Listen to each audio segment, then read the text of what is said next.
Hey, welcome to the Inspiration Podcast with Stan. Hey, have you ever wondered what it would be like to be selected in the first round of the NFL draft? Well, today you're going to find out. I've got Alex Molden with me today. And Alex was selected number 11 by the New Orleans Saints in the 1996 NFL draft. Alex is a great story. You're going to love this. Alex is not only a consultant and a coach to many organizations around the United States, he's also a two-time author. And he is the author of Breaking on the Ball of Life. You're going to love this. You're going to be inspired. You're going to be motivated. You're going to like this because, yeah, there's a lot of great things that come along with being selected in the first round of the NFL draft until it's not, until you find out that your job is expendable. And his real journey began after he left the NFL.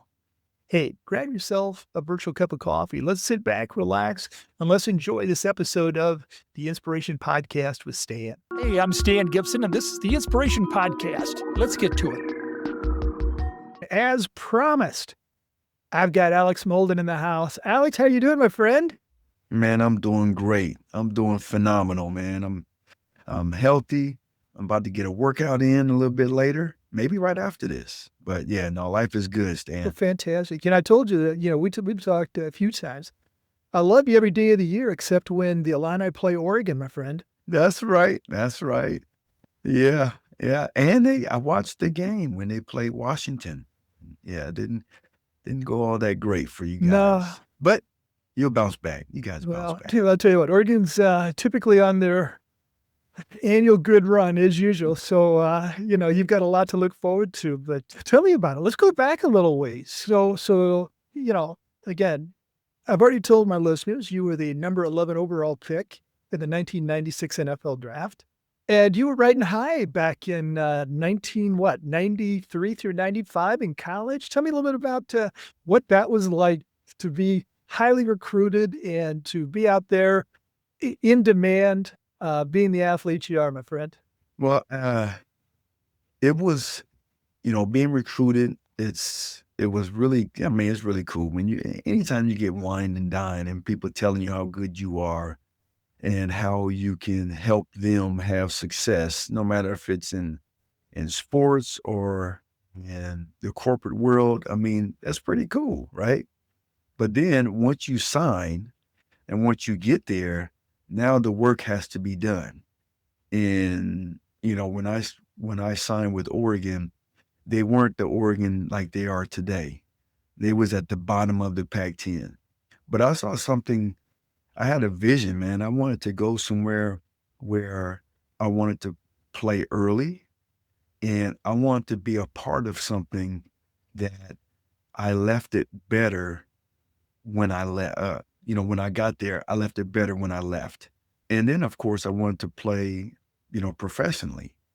And so that was my overall goal when I got to Oregon, as well as getting the education and get my degree. But I wanted to go there and, be someone that is remembered for being part of a foundation of success. And so I did that, man. And I had a phenomenal time. I never thought that what I did and with my teammates that, is still talked about 30 something years later, because it was 37 years before Oregon won a Pac-10 title and went to the Rose Bowl. It was Wow. 37-year drought. I didn't know that. I wanted to play in the Rose Bowl, by the time I was a senior, and we did it, my junior year. Despite a 1-2 Oh, my start, goodness.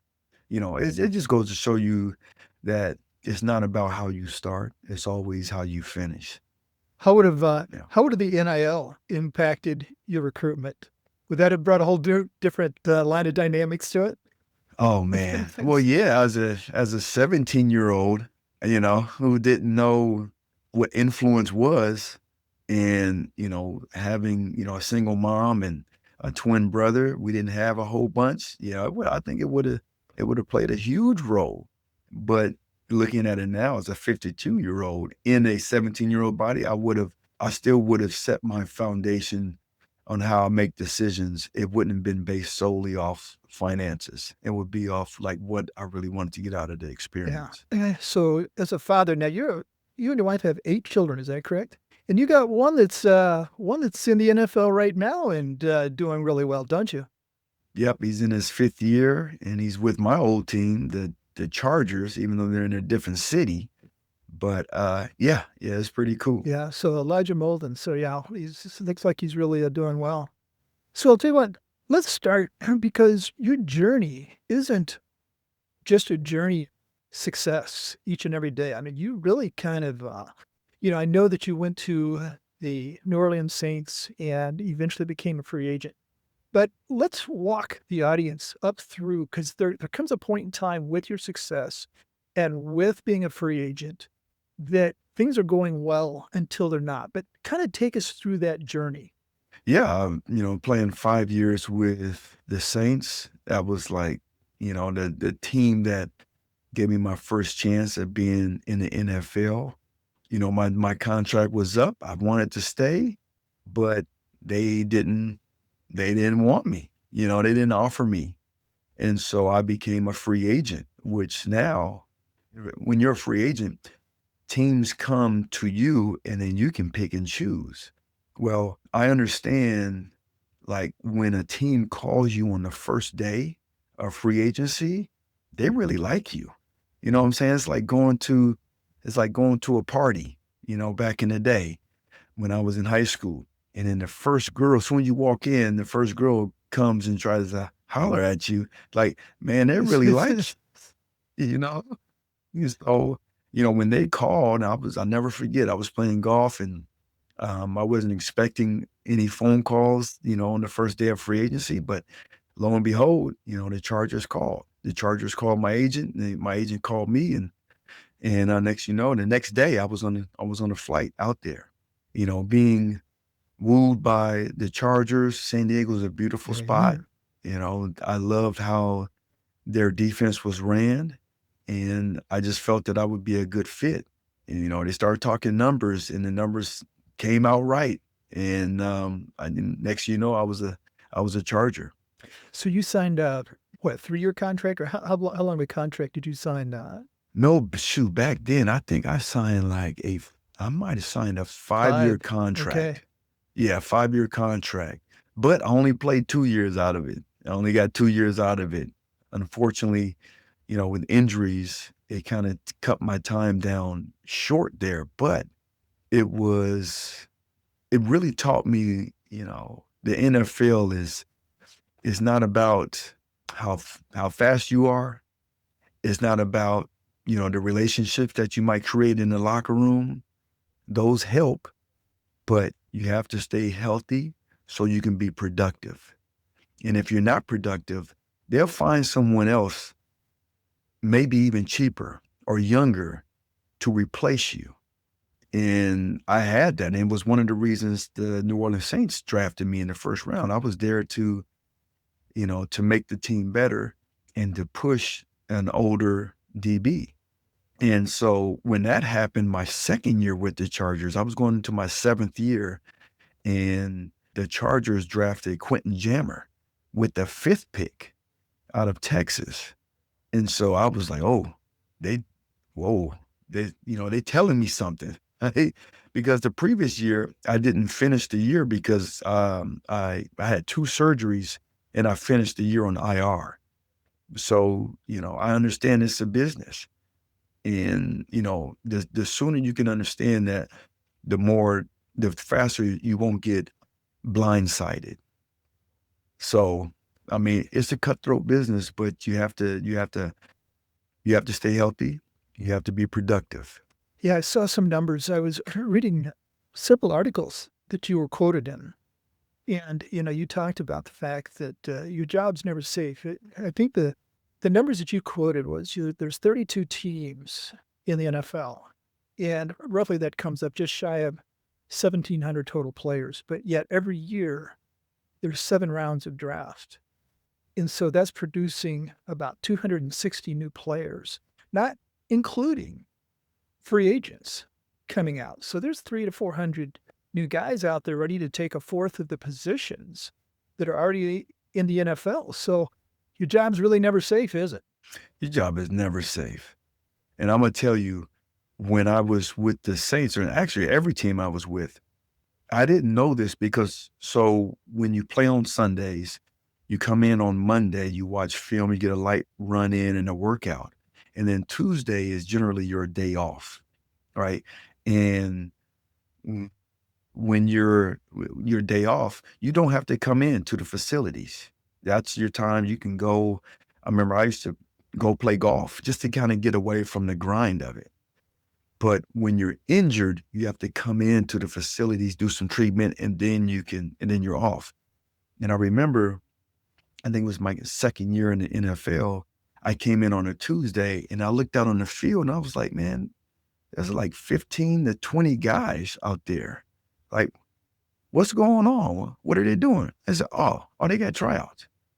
Yeah, they working guys out. And I said, working guys out? Yeah, guys who have, had a couple of years in the league or they're undrafted rookies. Yeah, everybody is always working out in case injuries come, in case there's contract issues. If you're not producing, we got to put somebody else in there. And so, yeah, we always have like every Tuesday for 17 weeks, there's tryouts and they're looking for that one gem, that one guy who could possibly come in and replace somebody. So yeah, there's no ifs, ands, or buts about it. It's like there's a reason why 0.0000167% of high school athletes get a chance to play in the NFL. It's very small. And even when you make it, that when you make it, when you get drafted, when you're in the NFL, that's the easy part. The hard part is staying because the average career is 3.5 years. Wow. So you got to be different. So let's go back.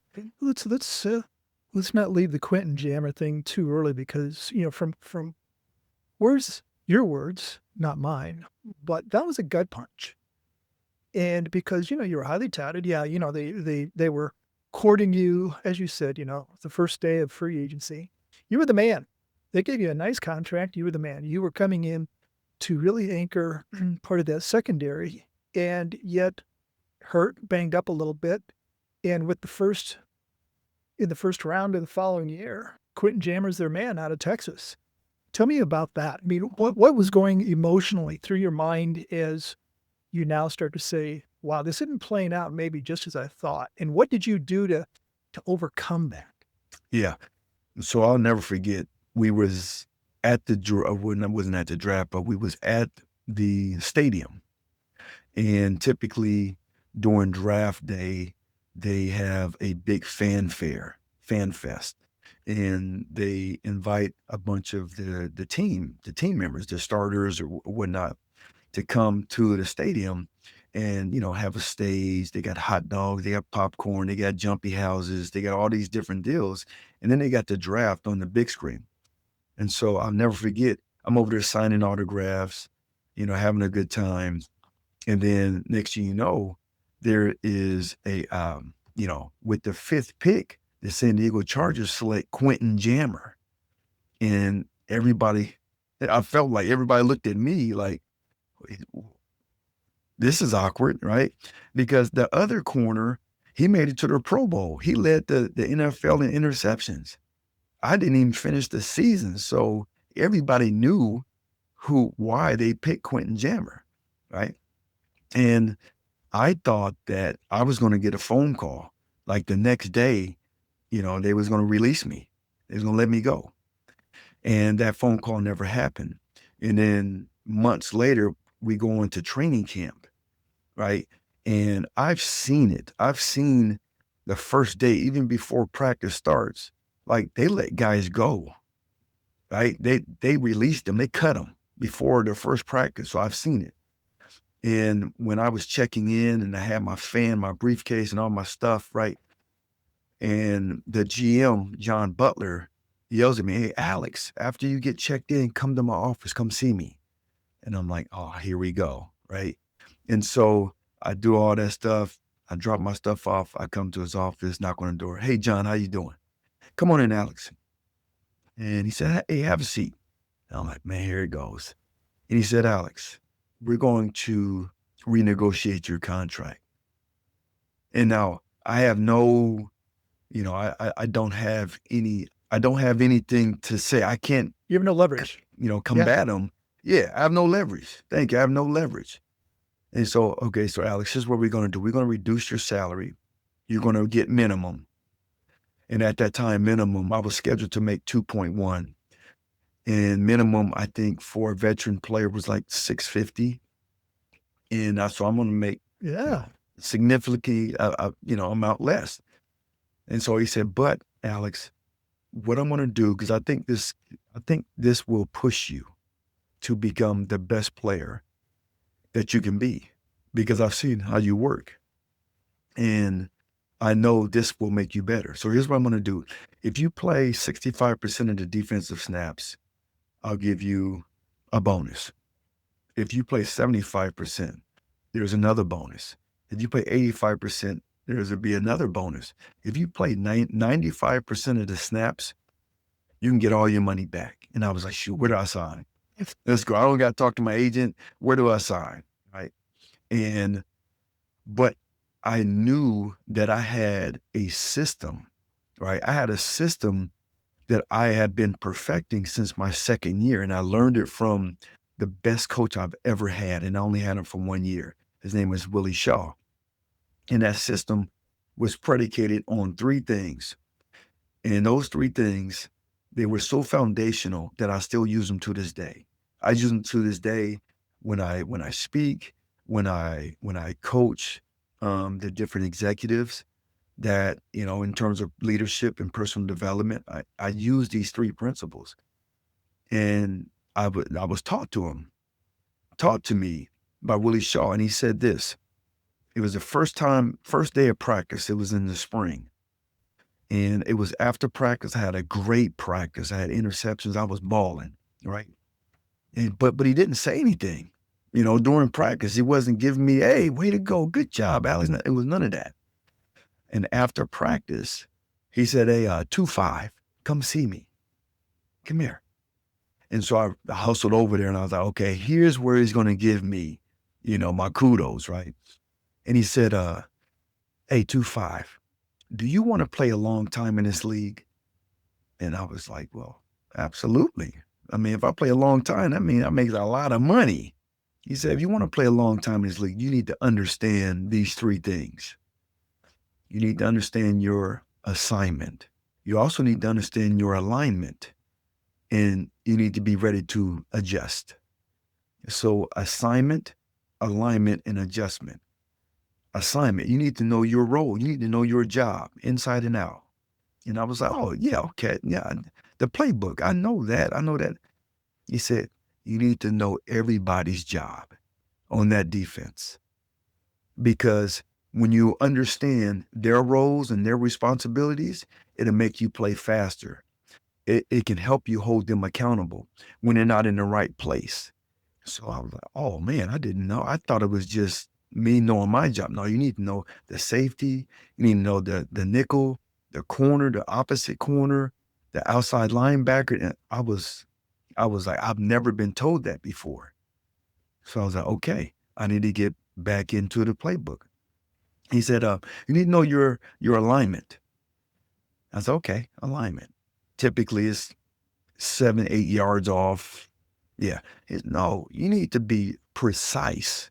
You are playing against the best athletes on earth. You cannot give them any type of advantage. If you're misaligned by an inch, you are beat before the ball is even snapped. So, wow. So when I was at 5 yards and I was supposed to be in at 3, I need to get at 3 yards. When I'm at 8 yards off, I need to be 1 yard inside. Not just how I felt. In college, because of my athleticism, my speed, I can line up however I wanted to.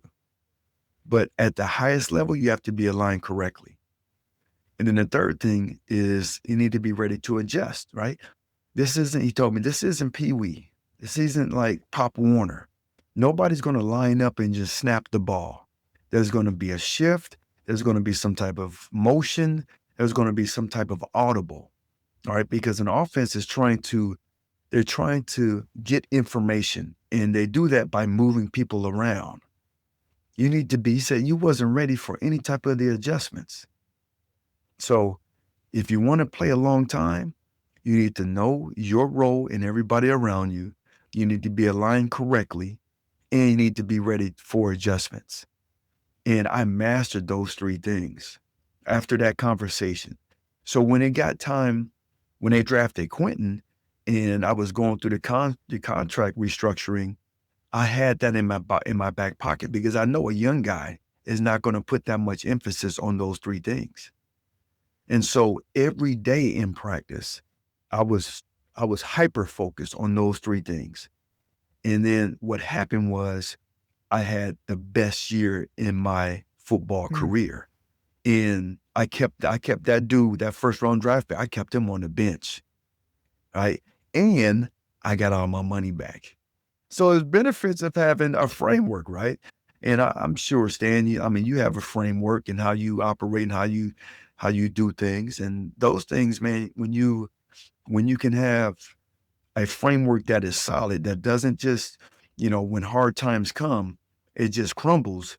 Yeah, it can give you confidence. And that's one thing that gave me confidence. No, despite who was coaching me, despite what guys they would bring in to try to take my job, I had the utmost confidence because I mastered those three things. So you're a two-time author, Breaking on the Ball of Life. Tell me a little bit about Yes, that. sir. Tell me about what's in breaking some of the concepts I'm sure we just heard about because I did know about the Quentin Jammer situation, and he lasted in the league for about 10 years. So you kept a pretty good guy on the bench, my friend, until he ran up against the same thing you did, and that was, everything comes to an end in the NFL, and you've got good people coming up. But tell me a Mhm. little bit about breaking on the ball of life. Yeah, so breaking on the ball life is about decision making. And one of the things that really helps me understand things is if I can kind of put it through like this football filter, because I can understand things through football because I was doing it since I was, 12 years old, and I stopped when I was 31. So a lot of my life is kind of filtered through that. And so mm, the reason why I've had success is because of the decisions that I made when I was on the football field, even when I was off of it. But for me, it was like, okay, when I made big plays, it wasn't just because of my abilities. It was my preparation. And so watching film, I would try to get different nuances, different things that other people didn't pay too much attention to. And that's how I made plays. So it was reading the information, right? And so, and sometimes when we make decisions, and I made my fair share of terrible decisions, both on and off the field. When you do make a bad decision, it's always good to look, why did that happen? Was I making that decision based off of a feeling, or was it based off of data, right? And then when I do make a terrible decision and it costs me, I can always, it's not the end of the world. I can correct those things, right? Because most people, they make decisions and they think, man, their world is over. And it's not. You can become better. You can do things, you can operate even at a higher level if you look at it and you break down why you failed, right? And really, like, really dive in deep into why those happen. And then when you do make successful decisions, how do you replicate that? Right? Because we've all had some success in one form, shape, or another. It's like when you ask yourself, oh, man, why did that happen? Man, I don't know. I guess I was just lucky. I don't believe in that. You know what I'm saying? Like when things happen, why did those happen? Was I in the right room? Did it happen because of the relationships that I had or how I viewed myself? Did I understand what they were asking me for? Right. So when you can be able to break down these decisions You can be able to create something beautiful, whether it's good or bad. I'm just, I want to write something out there to kind of give a framework and like, how do you make decisions? Why do you make decisions?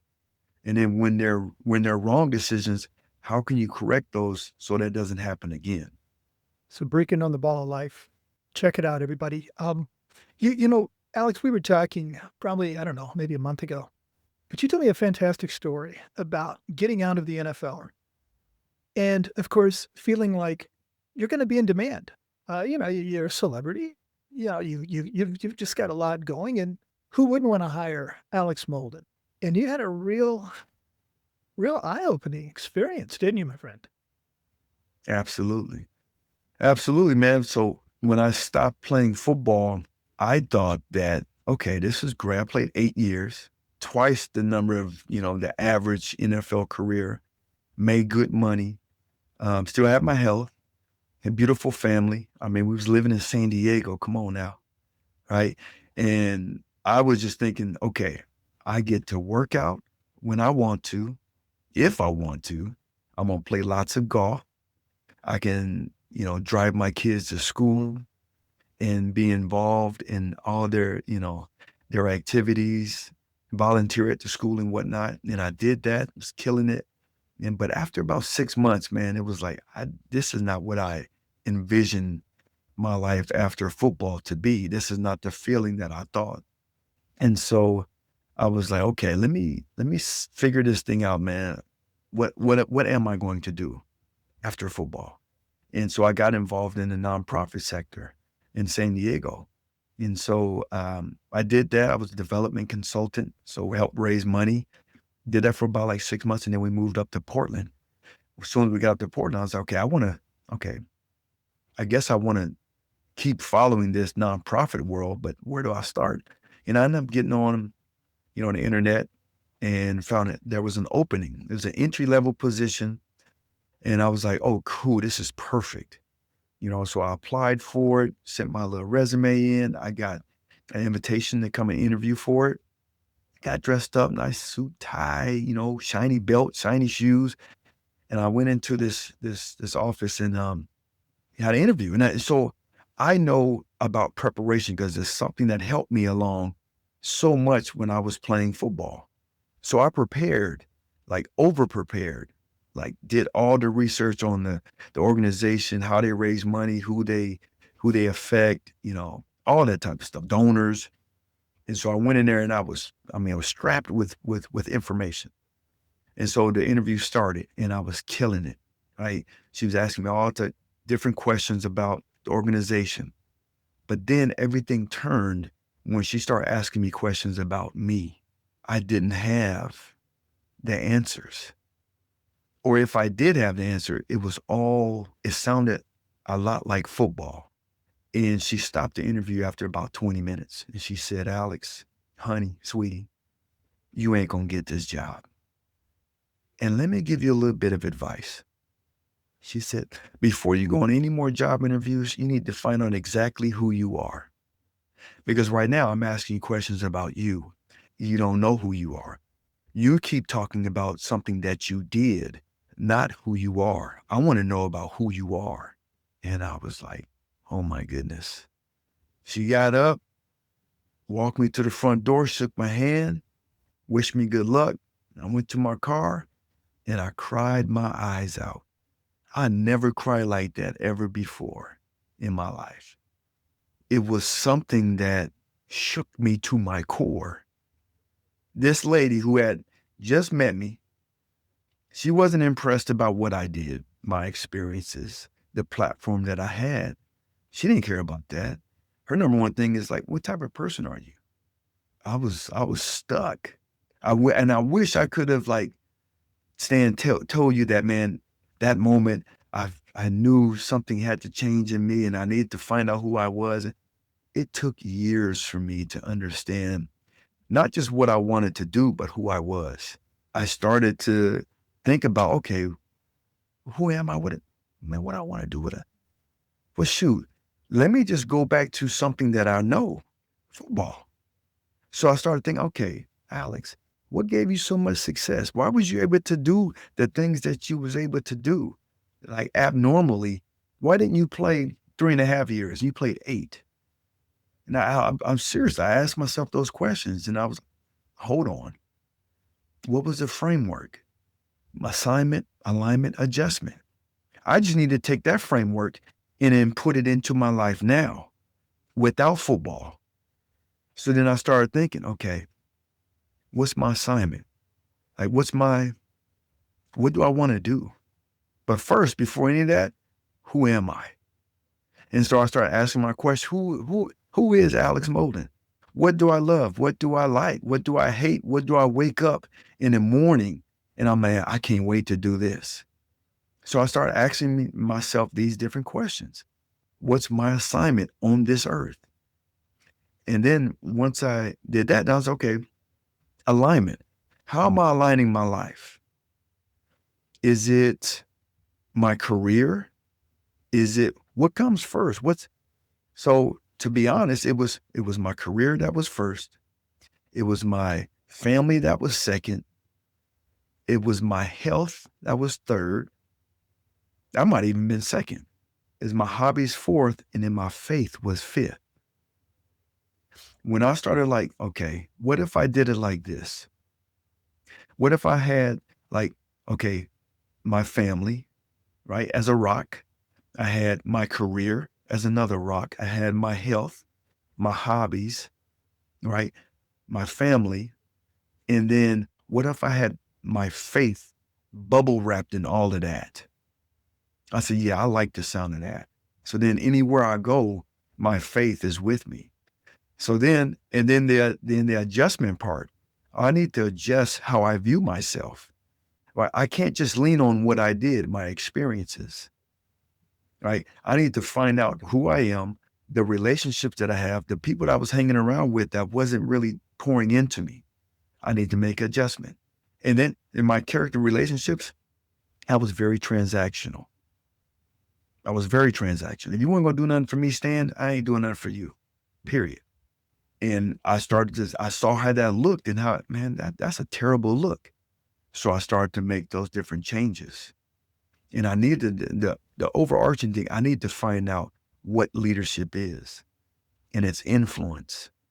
And there's different influencers that's gonna push people away from me or bring them to me. It doesn't matter. It's still leadership. And so once I mastered those things, man, and that's what I've been speaking on, I've been coaching on over the past 11 years is influence. And I think all of us, whether you're a business owner, you're an entrepreneur, you work for a conglomerate, you are a husband, you are a mother, we all need to know a father, right? We all need to know how to use and what exactly is influence. Yeah, I love that. I love that. I've got a very similar process, almost identical in a way, but, I ask a lot of clients, yeah, give me the 5 most important aspects of your life. And, people are very quick to do that. Oh, it's my faith, it's my family, they go down the list. And then I say, okay, now let's create a second column. Tell me where you're spending your energy in each of these. And I will guarantee you, Alex, it's the inverse. I will guarantee you that faith is somewhere, it's way down the line. I will guarantee you family is way down the line. I will guarantee you that it's an inverse effect. And, whatever they had at the bottom, like career, is typically taking up 80 to 90% of their time. And I really try to make sure that we don't talk about time because we need to talk about energy. Like I can't give my wife the same amount of hours that I give my vocation, but I can give her 100% of my energy. I can give my faith 100% of my energy because I can have it with me. Like you said, I can have it with me all the time. Mhm. But, I think people have to be very careful about, again, where they are with alignment. And I think that's exactly what you're talking about. Tell me, how does this concept play out with your clients? Because I know that you do consulting with a lot of organizations and coaching. How does this concept play out when you sit down and talk to them about alignment, assignment, and adjustment? Yeah, absolutely. Well, the first thing is they have to be willing to be honest with themselves.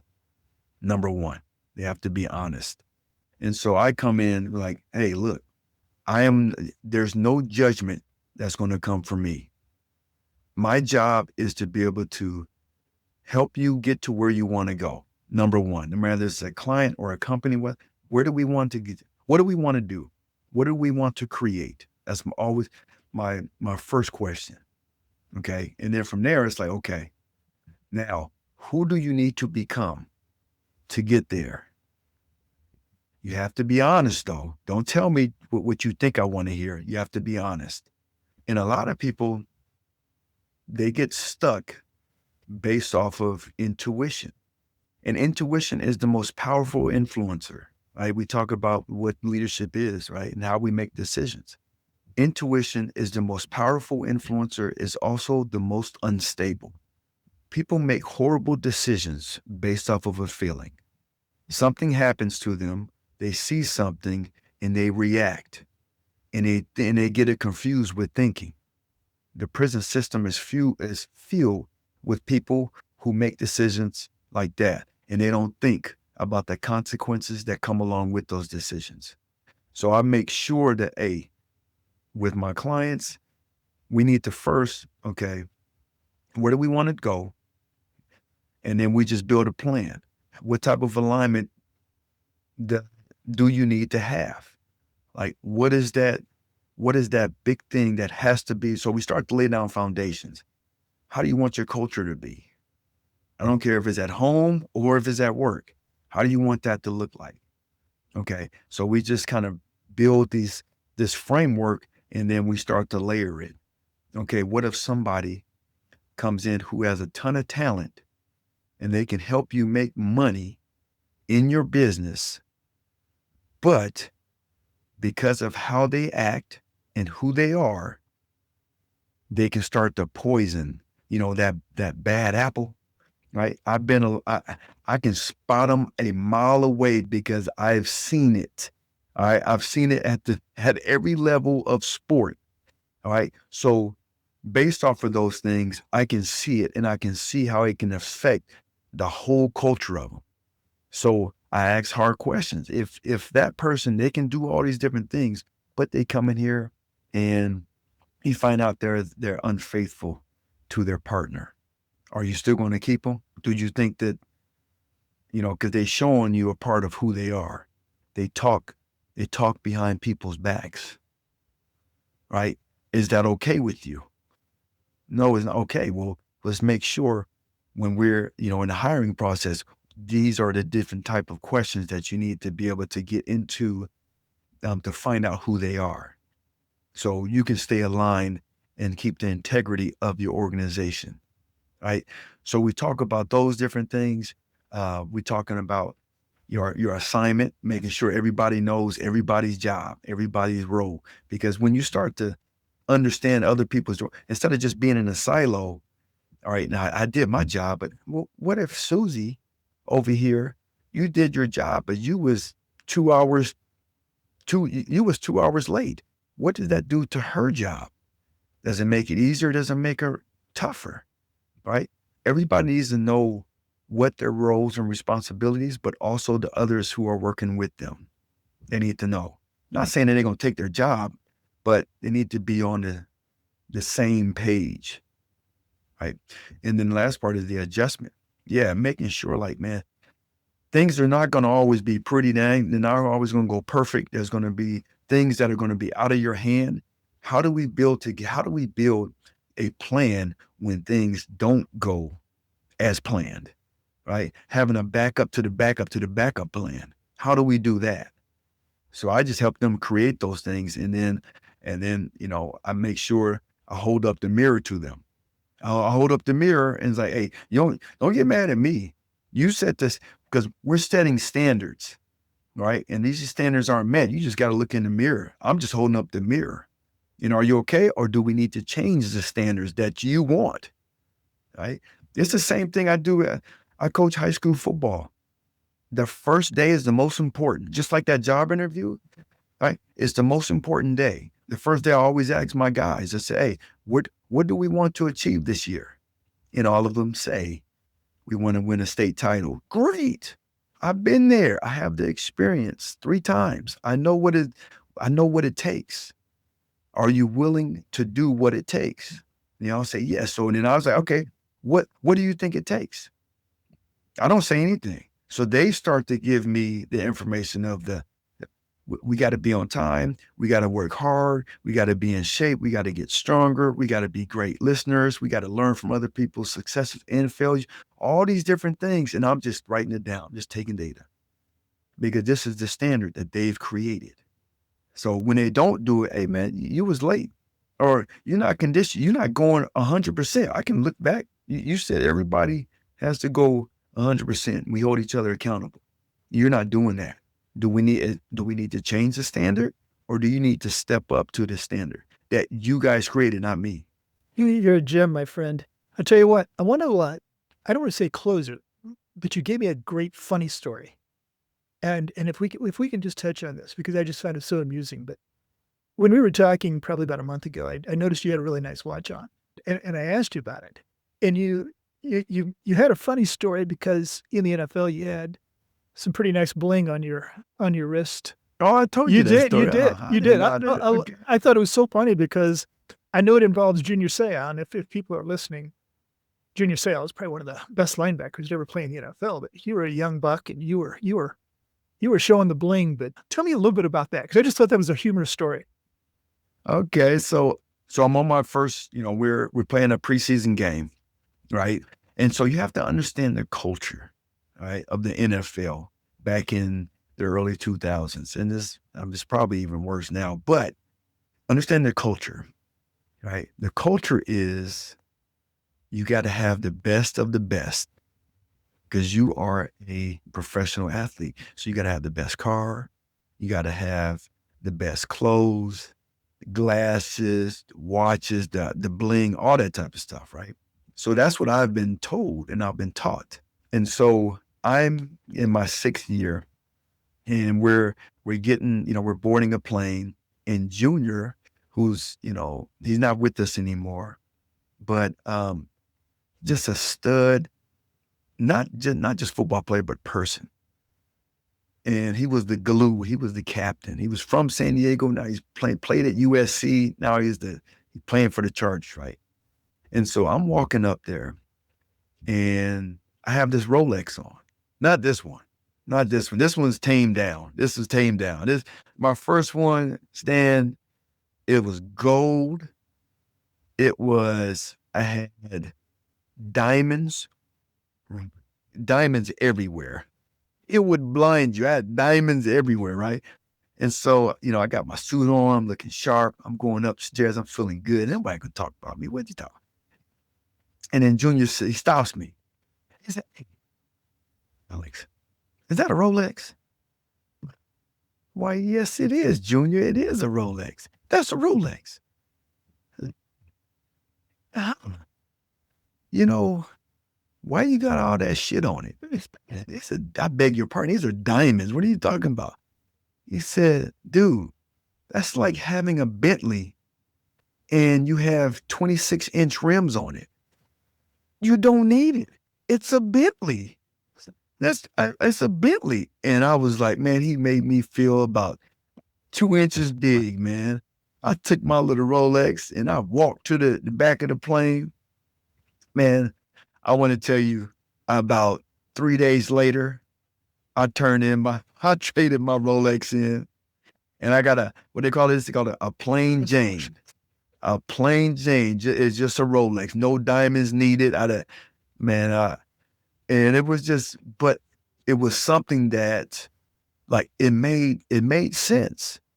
When you have something of value, you don't need to dress it up.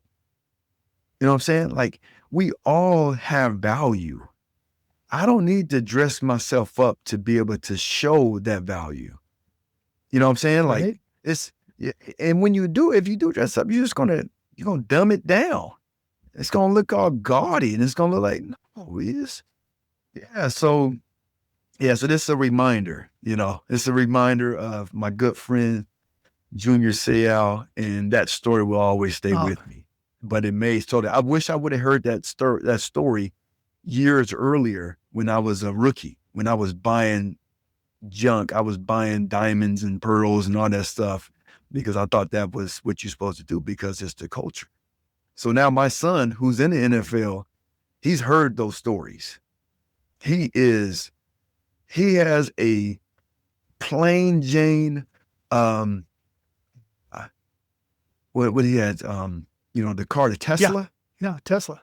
He has a Tesla. It's like a soccer mom car. It doesn't look like that professional athlete. That's what you got. You got that. No, he no diamonds, no ear, none of that type of stuff. He got tattoos now, but he just bought a Rolex after he signed his second contract. He was like, now, okay, I can afford it now. He was borrowing mine. Hey, son, you in the NFL, dude. Alex, you're a superstar on the field and off the field, my friend. I could just talk to you forever, and I know we need to close it up. But tell me, you've amassed same thing with Junior Seau giving you some wisdom. 25, 35 years later, you've amassed a lot of wisdom. What does present day Alex Molden tell young Alex Molden 25, 30 years ago? What have you amassed that when you want to go ahead and display this wisdom, what would be the most impactful thing you would tell young Alex Molden? No, that's easy, man. Understand everything about leadership because it applies in every environment. And most people don't know what leadership is. Like when I ask people, I know if I would have asked that young Alex Molden what leadership was, I wouldn't know where to start. Is being a good person. That's probably what I would have said. Doing things the right way. Like Albert Einstein said, if you can't explain it to a 5-year-old, you don't understand it very well. And I took that to heart. I took football for me. I learned it. I didn't learn it from my dad. He didn't know what the hell football was. There was no internet back in the, you know what I'm saying, in the early 80s. I learned football from an encyclopedia. No joke. I learned the foundational principles of it from an encyclopedia. So I take that in everything I do. If I don't understand it, I'm not going to talk in depth about it. I understand leadership. I know what influence is. Character is a huge part of it, right? But also where you've been, your experiences, how you communicate. You can be the best athlete on planet Earth, but if you don't talk, what type of influence you're going to have? You don't talk to your teammates on or off the field. What type of leader are you? So I would say, man, understanding leadership, which is influence, right? When you break down this influence, I would master those things. And I know if I would have mastered those things at a younger age, I might have squeaked out another 2 years in the NFL. No joke. Because there's guys who they keep guys who are a positive influence in that locker room. Right? So yeah, that's what I would That's have it. did. That's a mic drop right there, my friend. I'll tell you what. How does our audience get a hold of you? Man, thank you, Stan. Man, it's number one, it's a pleasure speaking with you. I can tell, man, you've been doing this for a long time because, we're just having a conversation. And I've been on plenty of podcasts where everything is scripted and it's like, man, hold on, let's just have a conversation and see where this goes. But so thank you. But yeah, man, I try to keep things easy, simple, right? AlexMolden.com, right? Whether it's, for speaking engagements, for consulting or for one-on-one leadership coaching, that's where you can go. Or to purchase my book.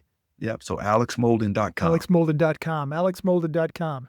Breaking on the ball of life. Alex, thank you, my friend. Like I said, you're a superstar on the field, but you're a bigger one off the field. Thank you so much. My guy, Stan, thank you very much for having me. I love to be on We're again. going to make it happen. And may you all live a rich and intentional life. Take care. Hey, my friends. I hope you enjoyed our story with Alex Molden. As I said, what a superstar on the field and off the field. Just a tremendous human being. What part of Alex's story captivated you most? And I'll tell you mine. Mine was when the person during the interview said, "You have to find yourself. You have to know yourself."